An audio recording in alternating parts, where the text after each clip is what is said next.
কি কি এই যে পড়লো, পড়বা পড়বা পড়বা পড়বা। হ্যাঁ কি টুকি, কি দেখো বাবা, পাখি, পাখিগুলো কি করে? ও গরু, গরু, ও গরু কিভাবে ডাকে? গরু কিভাবে ডাকে? হাম্বা। গরু কিভাবে ডাকে? হাম্বা। কই গরু কই? গরু হেনে, থাক থাক থাক। জানলা দিয়ে কত সুন্দর বসে বসে ও গরু দেখছিল। সেই সময় তার বাবা আসলো বাজার নিয়ে।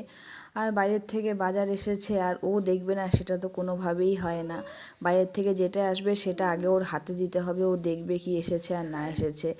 এখন হয়তো অনেকেই ভাববেন যে বাজার থেকে বাজার করে নিয়ে এসেছে, বাইরে কত কিছু ভাইরাস থাকে, কেন এগুলো ওকে আমি ধরতে দিচ্ছি আর তাকিয়ে তাকিয়ে দেখছি।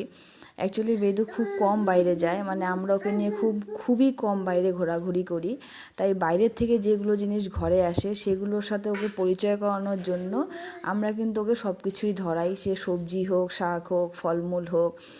আর তার সাথে সাথে কিন্তু ওকে আমরা বলিও কোনটা কোন ফল, কোনটা কোন সবজি, কোনটা কোন শাক, যাতে ও আস্তে আস্তে যাতে যত বড় হয় তত যাতে শিখে নেয়, এগুলো কিন্তু ওর সাথে আমরা করি।